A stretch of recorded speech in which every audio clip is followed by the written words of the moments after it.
Bueno, vamos a continuar con las mediciones de contaminantes laborales, en este caso con los contaminantes de gases de combustión. Los gases de combustión medimos con el equipo Testo, que vimos en otro video, cómo es el equipo que mide directamente la salida del caño de escape para poder evaluar digamos, la eficiencia de la combustión en el motor que le puede interesar al higienista para evaluar los motores.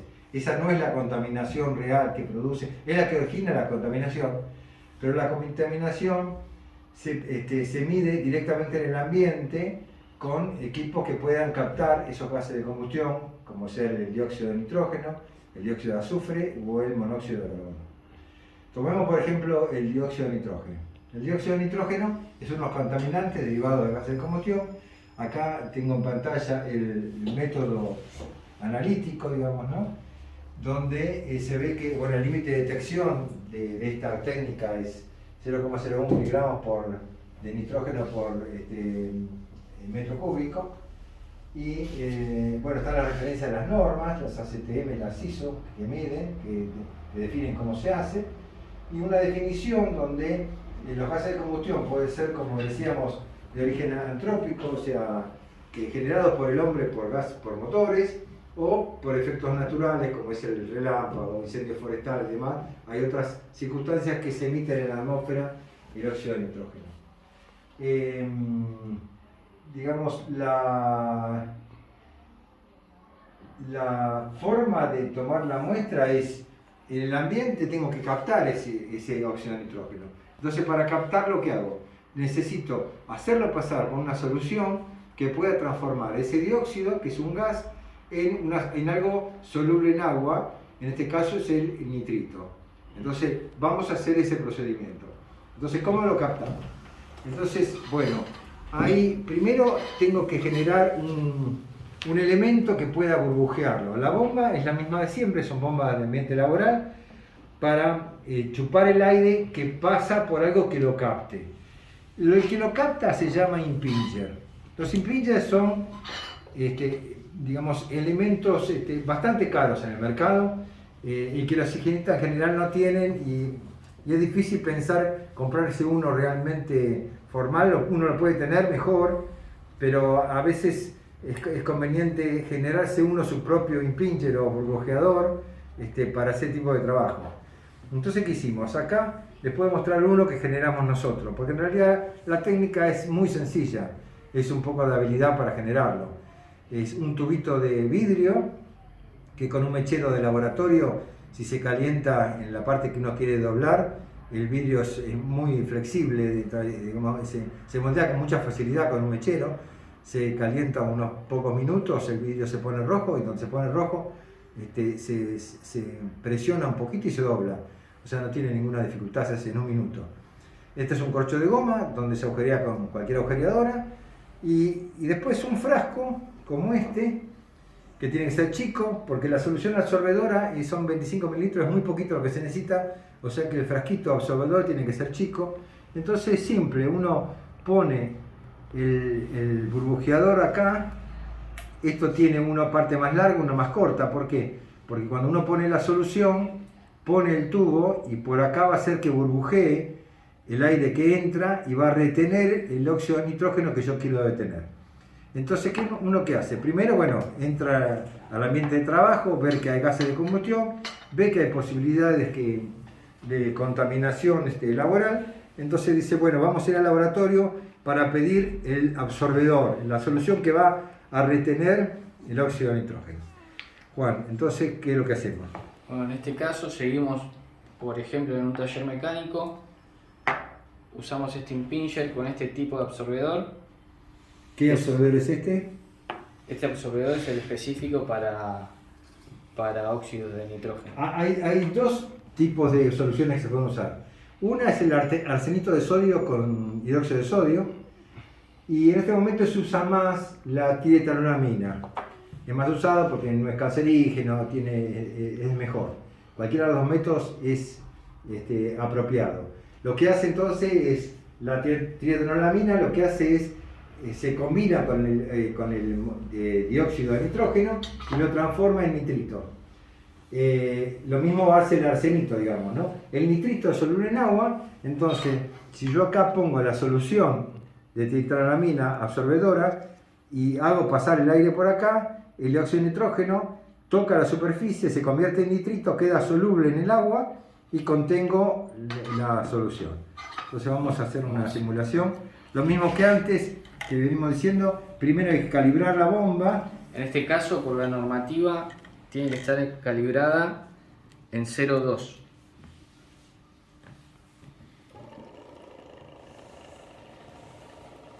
Y acá este es un soporte simplemente para que no se mueva el frasquito. Y ve cómo se está burbujeando el aire del ambiente, que tiene supuestamente el óxido de nitrógeno, está burbujeando acá, pasa por la solución.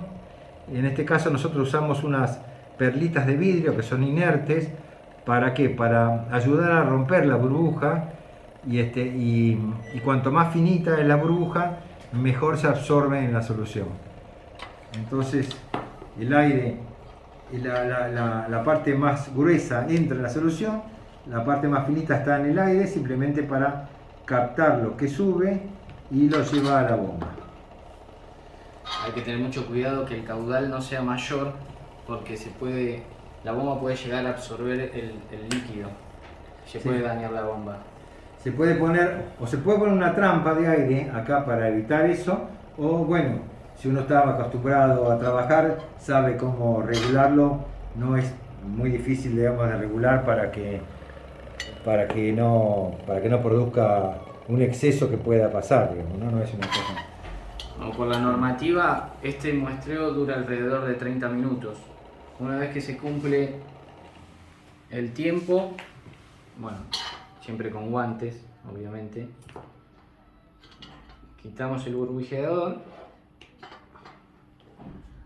tapamos y esto se lleva al laboratorio para el posterior análisis. Esta es la solución ahora de nitrito, que descompuso el dióxido de nitrógeno para medir. Entonces, lo que se hace es lo siguiente: el nitrito, estoy leyendo la técnica por memoria, ahora no se acuerda, el nitrito produce una reacción colorimétrica que se transforma, depende de la concentración de óxido de nitrógeno, se transforma en una solución a mayor concentración, se pone más azulina, digamos, ¿no? Y se mide en el espectrofotómetro, un equipo de fotofotómetro, a más o menos 540 a 542 nanómetros, que es el rango de banda que toma ese color, digamos, el reactivo, ¿sí? Para hacer esto, obviamente, el espectrofotómetro tiene que haber una curva de calibración para que la medida pueda dar directamente el valor de concentración. El valor de color nos da luego directamente el valor de concentración. Bueno, en este caso, como el objetivo de la charla es la toma de muestra, ahí en la pantalla se ve cuál es la reacción química que se produce, pero no viene al caso en este momento, digamos, ¿no? Pero bueno, para conocimiento, esta es la reacción que produce el colorante, que después el espectrofotómetro nos va a dar la concentración de dióxido de nitrógeno. Bueno, esto es para esta parte, es todo, porque los otros contaminantes, dióxido de azufre y demás, se miden de forma similar. Lo que cambia es la solución absorbedora, que produce otra reacción y otra metodología de análisis. Bueno, esta parte de la clase vamos con Juan Ramírez, que lo presento de nuevo. Yo soy Miguel Monserrat. Vamos a hacer monitoreos de gases con tubos absorbentes. Absorbente porque tienen una superficie dentro del tubo que hace que se pegue el contaminante para después ser analizado. Ahora, primero vamos a hacer una suposición de un ambiente, qué es lo que hay, para después buscar el tubo que corresponde. Digamos, cada contaminante tiene un tubo determinado. En este caso vamos a pensar que, a ver, ¿qué se te ocurre a vos? Un sector donde se están lavando piezas de de camiones, por ejemplo, y se está utilizando gasoil para lavar las piezas. Perfecto. En ese caso tendríamos que usar los Bueno, absorbedores. el absorbedor, uno tiene, digamos, tiene la composición del lugar. La persona de seguridad analiza el problema. Un sector donde se lavan piezas con hidrocarburos, con nafta o con gasoil. Entonces, ahí en la tabla del procedimiento, uno tiene que ver, bueno, qué se va a analizar. Entonces nos vamos al procedimiento a buscar la tabla que puede corresponder. Acá dice muestreo de contaminantes orgánicos tubo de absorbente. Entonces vamos al final y decimos acá, para compuestos orgánicos volátiles, que vendría a ser todos los compuestos que tienen que ver con el nafta, con el gasoil, se usan tubos SKC, el 22601, que tiene absorbente de carbón activado. Entonces, mientras Juan prepara el tubo para hacer la muestra, vamos a contar un poco la generalidad del tubo carbón activado. Ahí en la vista se ve que un tubo es un tubo de vidrio, tiene dos tapones en la punta, el tubo está cerrado con calor acá, muy chiquito, cosa que con la mano nomás, si uno hace fuerza, se parte esta puntita y queda expuesto a que el aire pueda entrar por adentro del tubo. Se parten ambas puntitas. El tubo es de vidrio, digamos, una parte tiene una lana de vidrio, que es la que va a sostener el material absorbente. Después tiene la capa absorbente en sí mismo, que como dijimos recién, si es compuestos orgánicos, esto va a ser de carbono activado. Después suele tener otra parte que contiene al carbón activado para que se fije. Una pequeña parte más suele haber, que es el que de alguna manera que detecta el progreso de la muestra a medida que uno va muestreando, y un tapón final separador, que suele ser de espuma, para mantener el paquete dentro del tubo y fijarlo. Entonces, tubos de estos hay muchas variedades. Digamos, SKC es una de las marcas que tiene más conocidas de variedad de tubos, digamos, ¿no? Ahora vamos a ver distintos tubos, son todos distintos, pueden tener, como se ve acá, sílica, alúmina, carbón activado, carbón extratados, distintas sustancias de acuerdo al contaminante que vayamos a hacer.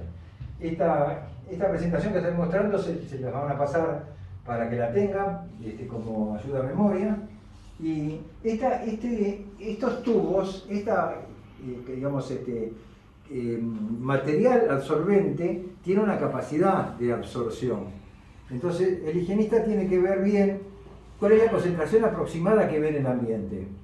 ¿Por qué? Porque depende de la concentración que vea en el ambiente, es el tiempo que le vamos a dar al aire para pasar por el tubo para absorber. Si hay mucha concentración, probablemente necesitamos poco tiempo. ¿Por qué? Porque si el tubo, como tiene una capacidad de absorción, se satura, entonces ya no va a captar más contaminante y vamos a dar un resultado por defecto. Si hay muy poco contaminante en el ambiente, pero yo lo quiero captar igual, entonces voy a tener que, por el contrario, aumentar la cantidad de tiempo para que llegue a una concentración que pueda ser medido. El tiempo es importante, pero es una variable que después se compensa con el caudal para sacar el volumen, digamos, a muestrear y determinar luego la concentración. El muestreo se hace fundamentalmente de la misma manera que un particulado. Se toma la bomba, se toma el rotámetro. Juan, vos si querés hacerlo. En este caso esta bomba ya tiene el rotámetro incorporado. Para este tipo de mediciones el caudal por normativa es 0,2. Entonces esto ya está regulado previamente. Encendemos. Acá se ven las puntas, esto se puede cortar, es fácil de cortarlo.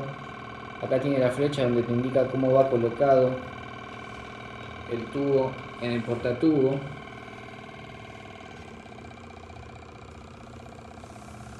Y esto se deja ahí en el sector de trabajo o bien se le pone al operario. Si se le pone al operario, lo ideal sería fijar esto con digamos, este ajuste en el cinturón. Esto se pasa por atrás, por la espalda, y se agarra acá a la altura de la clavícula para que el operario vaya caminando por todo el sector de trabajo y lo que está relativamente cerca de la nariz, o sea que lo que está absorbiendo el trabajador es lo que se va a incorporar en el tubo. Eso sería una medición tipo dosimetría. Si la dejamos en el escritorio del trabajo del trabajador, entonces sería una medición de puesto de trabajo. Claro. Nosotros ahí en la pantalla se ve una lista que, bueno, todo esto se baja por internet, conviene que el profesional de seguridad tenga previsto una tabla parecida para decir, bueno, vamos a muestrear, por ejemplo en este caso, compuestos orgánicos volátiles, bueno, de acuerdo a la NIOS que corresponde, de acuerdo a esa medición, entonces se recomienda 0,2 litros por minuto y tiempo recomendado 60 minutos. Y ese es el volumen, digamos, pero el volumen sale de la cuenta entre el caudal y el tiempo.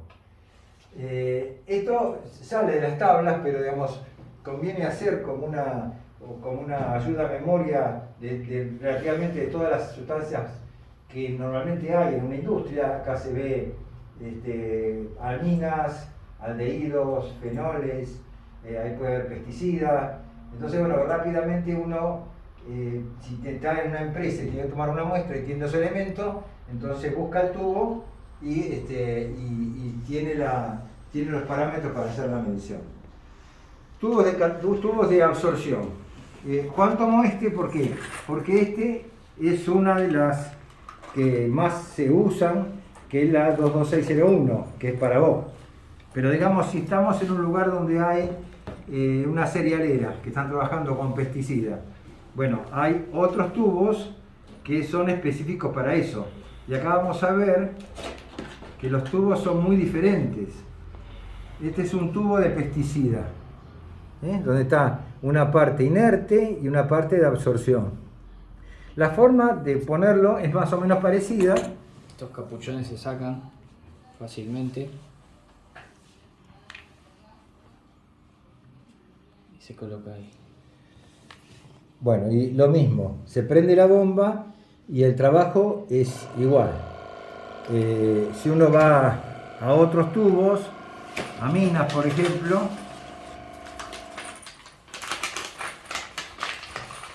un tubo de aminas, ven que es muy diferente. Tienen otro material de lleno completamente diferente al 22601, digamos, ¿no? Entonces, el que más o menos está acostumbrado se da cuenta que en general el carbón activado es el que se usa más en los compuestos orgánicos, y cuando ve tubos más raros son los tubos de cosas más específicas. En este caso es una mina, el pesticida es muy característico porque es muy grueso, y así sucesivamente. Vamos a ver un poco más sobre los tubos en sí mismos.